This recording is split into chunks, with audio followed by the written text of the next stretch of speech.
আরব উপদ্বীপের পূর্ব প্রান্তে অবস্থিত এক রহস্যময় সুন্দর দেশ।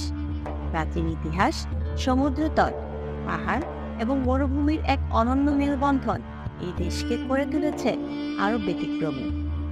এখানে প্রাচীন সভ্যতার নিদর্শন যেমন রয়েছে, তেমনি রয়েছে আধুনিকতার ছোঁয়াও। ওমানের উপকূলীয় শহরগুলো যেমন মাস্কাট এবং থালালা, প্রতিটি শহরেই যেন সমুদ্রের সাথে মিশে থাকা এক ধ্রুপদী সঙ্গী। মাস্কাটের মনোমুগ্ধকর স্থাপত্য, আধুনিকতা ও ঐতিহ্যের অসাধারণ মিশ্রণ আপনাকে বিমোহিত হতে বাধ্য করবে। এছাড়া কালানাম সবুজায়িত পাহাড় ও ঝর্ণা আপনাকে নিয়ে যাবে এক রূপকথার রাজ্যে। মরুভূমি অধ্যুষিত কোনো দেশে সবুজ শ্যামল এলাকা পাওয়া খুবই দুষ্কর। আবার সেই সবুজটাই যদি হয় পুরো রেইন ফরেস্টের মতো, তাহলে তো অবাক হতেই হয়, তাই না? কালানাম হচ্ছে ওমানের রুক্ষ জমিনে সেই এক টুকরো সবুজ স্বর্গ। ওমানে ঐতিহ্যবাহী সুক বা বাজারগুলোতে ঢুকলেই আপনি হারিয়ে যাবেন সুগন্ধি ধূপকাঠি, কার্পেট এবং হাতে তৈরি অলংকারের রাত।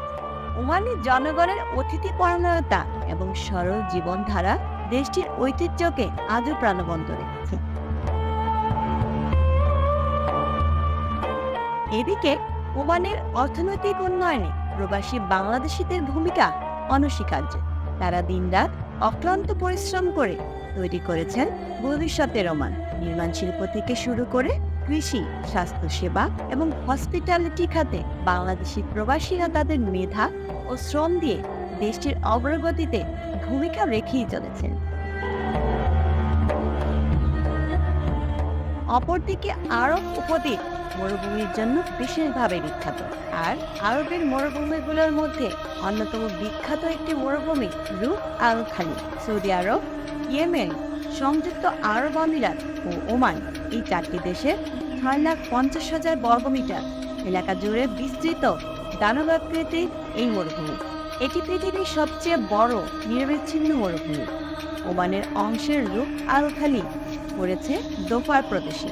এ যেন সময়ের আগে হারিয়ে যাওয়া কোনো অধ্যায়। গাছপালাহীন এই বালির সাগরে আবহাওয়া প্রচণ্ড রুক্ষ। এখানে বাৎসরিক বৃষ্টিপাতের পরিমাণ অস্বাভাবিক কম, তাই পানি এখানে সোনার চেয়েও দামি।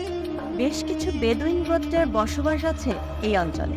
প্রচণ্ড প্রতিকূল আবহাওয়া সত্ত্বেও অভিযাত্রীদের কাছে বেশ আকর্ষণীয় গন্তব্য সোনালী বালির এই মরুভূমি। ওমান এমন একটি দেশ যেখানে প্রাচীনতা আর আধুনিকতা হাত ধরে হাঁটে এক অনন্য মেলবন্ধন।